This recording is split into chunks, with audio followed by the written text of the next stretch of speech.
Bismillahirrahmanirrahim. Assalamualaikum warahmatullahi wabarakatuh. Apa kabar semuanya? Tentunya saya berharap baik-baik saja. Kembali lagi di channel Bapak Guru 1988, saluran informasi dan pendidikan bagi kita semua. Pertama-tama saya ucapkan selamat dulu kepada rekan-rekan yang lanjut ke SKB untuk CPNS tahun 2024 ya. Selamat rekan-rekan sekalian. Tetap semangat dan terus belajar. Kemudian untuk rekan-rekan yang belum lulus SKB juga tetap semangat dan terus belajar. Semoga tahun depan ada lagi pembukaan untuk CPNS tahun 2025 ya rekan-rekan sekalian. Tidak salahnya untuk mempersiapkan diri terlebih dahulu. Bisa rekan-rekan klik channel ini untuk belajar berbagai macam soal SKD CPNS. Oke. Baik, rekan-rekan yang sudah lanjut ke SKB, berikut saya sampaikan beberapa contoh soal untuk SKB CPNS tahun 2024. Ini saya ambil dari beberapa FR dan HOT di tahun 2021 sampai 2023. Tapi mata pelajarannya khusus bahasa Inggris ya rekan-rekan sekalian, karena saya ASN guru bahasa Inggris. Oke, tanpa menunggu berlama-lama, mari kita mulai videonya. Namun sebelum itu, jangan lupa tekan tombol subscribe, like, dan komen.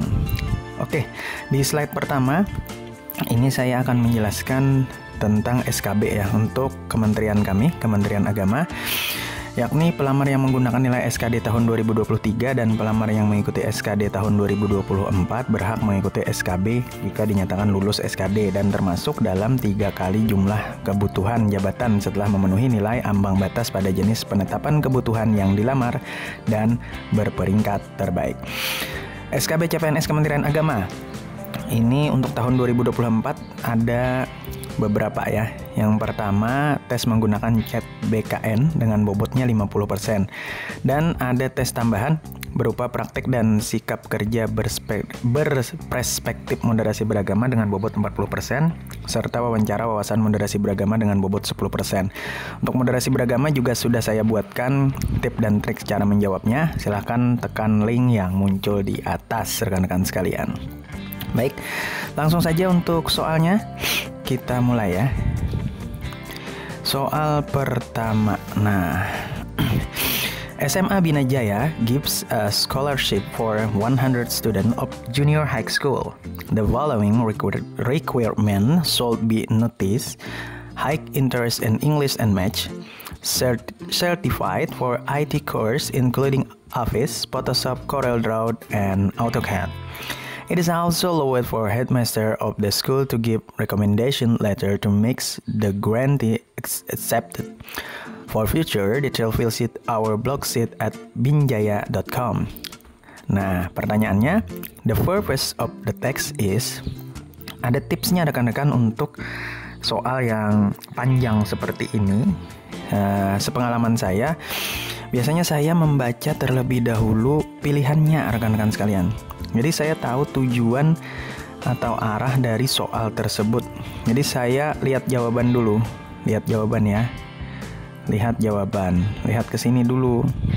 Apa jawabannya? Baru saya cari di teks. Tapi untuk latihan saya berikan teks atau soal terlebih dahulu baru jawabannya.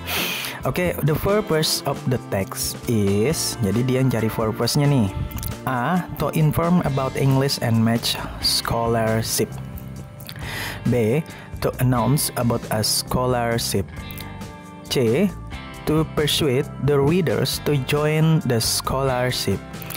D. To entertain the reader about the scholarship. E. To announce the requirement of English and Math. Nah, kalau kita sudah melihat pilihannya ini, kita bisa menerka-nerka apa sih yang ada di teks tersebut atau purpose-nya. Di sini nampak jelas ya rekan-rekan sekalian. Purpose-nya itu dia mengumumkan tentang beasiswa untuk 100 siswa ya. Nah, jadi mengumumkan. Ini to inform about English and Math scholarship salah ya. To announce about a scholarship, oke. To persuade the reader to join the scholarship, bukan ya. To entertain the reader about the scholarship juga bukan. To announce the requirement of English and Math juga bukan. Jadi jawaban yang tepat adalah yang B, rekan-rekan sekalian. Kenapa? Nah, teks tersebut adalah announcement yang fungsinya mengumumkan tentang sesuatu yang penting. Jadi tujuan penulisan yang relevan adalah yang B, rekan-rekan sekalian. Oke, aman ya? Lanjut. Soal yang sama ini bisa terjadi di soal-soal bahasa Inggris. Jadi saya tidak perlu membacakan soalnya lagi, langsung saja pertanyaannya. Jadi it is also allowed. The word it refer to. Nah, ini sering sekali kita temukan. Nah, kata it ini katanya mengacu kepada apa? Apakah A, the requirement, B, the scholarship, C, the school, D, the student, atau E, the recommendation letter. Jadi kita lihat, cari dulu ini teksnya ada di mana. Ya. Jadi ada di mana? Ada di sini. It is also allowed for headmaster of the school to give recommendation. Berarti it ini memerlukan ya. Ini biasanya memerlukan rekomendasi dari kepala sekolah. Ini tuh apa? Berarti ini kalau kita lihat atau itu ya. Ini bisa kita lihat adalah scholarship-nya rekan-rekan sekalian. Karena beasiswa itu memerlukan rekomendasi dari kepala sekolah. Ya, scholarship itu memerlukan rekomendasi dari kepala sekolah. Jadi menurut saya yang benar adalah yang B. Kenapa demikian? Karena biasanya it ini refer kepada kalimat sebelumnya atau pokok bahasan utama dari teks ya rekan-rekan sekalian. Jadi ingat, untuk refer to ini bisa rekan-rekan lihat dari kalimat sebelumnya atau pokok utama apa sih yang dibahas gitu ya rekan-rekan sekalian. Jadi hati-hati dalam menjawab. Jadi jawaban yang tepat adalah yang B. Nah, kata it di sini berfungsi sebagai kata ganti dari objek kalimat sebelumnya. Jadi kata yang paling sesuai adalah B ya rekan-rekan sekalian. Oke, aman ya? Lanjut. Ini panjang lagi rekan-rekan sekalian. Do you know what the meaning of corruption is? What is the relation between money and corruption? Well, corruption is common everywhere in the world. Even in the United States, it's just a matter of intensity. However, it is quite shocking when one rebel survey claimed Jakarta as the most corrupt place in Indonesia. The survey has made me sad, actually, because I stay and earn a living here in the capital. As most people know, Tanjung Priok port smuggling is not a new thing at all. Entrepreneurs who want to minimize their tax payment than to do such a thing more often. They even brief the official. Well, I think the measures taken so far to overcome the problem by punishing the corruptor is still not far enough. We have to prevent the younger generation from getting a bad mentality caused by corruption. I believe we should start at the early stage in school, and I think everyone should be involved in the effort to eradicate corruption. We must not make any distinction. Where does the writer live? Nah, jadi kembali lagi ke apa yang saya berikan tadi, tipsnya. Langsung saja rekan-rekan bisa melihat pertanyaannya. Kita sudah baca panjang-panjang. Ternyata pertanyaannya adalah where does the writer live? Di mana si penulis ini tinggal?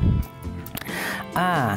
In the United States, B. in Tanjung Priok, C. in Bogor, D. in Jakarta, E. in his office. Nah, kalau kita sudah melihat jawaban ini rekan-rekan, kita tinggal cari nih, di mana sih dia tinggal.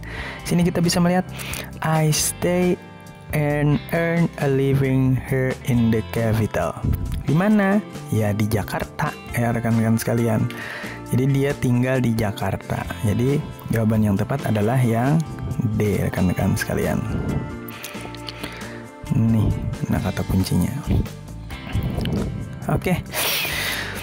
Pertanyaan tersebut menanyakan di mana si penulis tinggal. Yang jawabannya bisa lihat dari kalimat kelima dan ketujuh, yaitu one rebel survey claim Jakarta as the most corrupt place in Indonesia and because I stay and earn a living here in the capital. Maka jawaban yang paling tepat adalah yang D.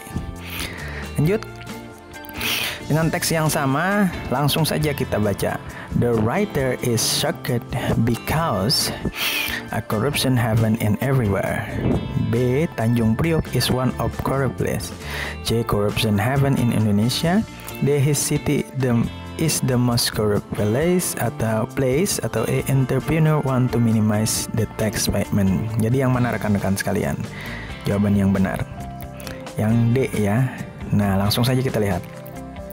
Pertanyaan tersebut menyatakan apa yang membuat si penulis terkejut. Yang jawabannya bisa dilihat dari kalimat kelima, yaitu however, it is quite shocking when one rebel survey claimed Jakarta as the most corrupt place in Indonesia. Jadi jawaban yang tepat adalah yang D, rekan-rekan sekalian. Lanjut dengan soal yang sama. Langsung saja kita baca pertanyaan, how people do corruption in Tanjung Priok. Jadi kita bisa lihat di sini. Yang mana? Langsung saja ya, kita sudah membaca teksnya. A. They want to minimize the tax payment. Kenapa demikian? Pertanyaan tersebut menanyakan bagaimana cara orang-orang melakukan korupsi di Pelabuhan Tanjung Priok, yang mana jawabannya bisa dilihat dari kalimat 9, 10, dan 11, yaitu Tanjung Priok. Pot smuggling is not a new thing at all. Entrepreneurs who want to minimize their tax payment and Swedish on think more often. They even bridge to the official. Dari kalimat-kalimat tersebut, jawaban yang tepat adalah yang E. Nah, oke, rekan-rekan sekalian, cukup ya untuk video pertama ini. Jadi ingat, tipsnya adalah kalau kalian menemukan soal yang panjang seperti ini, saran saya adalah lihat dulu pertanyaan dan jawabannya, baru cari di teks. Kalau rekan-rekan membaca dari awal sampai akhir, itu akan membuang-buang waktu ya rekan-rekan sekalian. Tetap fokus, tetap belajar, dan tetap semangat. Terima kasih sudah mengklik video ini. Jangan lupa tekan tombol subscribe, like, dan komen di bawah. Baik, terima kasih. Salah hilap mohon maaf. Wabillahi taufiq wal hidayah. Assalamualaikum warahmatullahi wabarakatuh.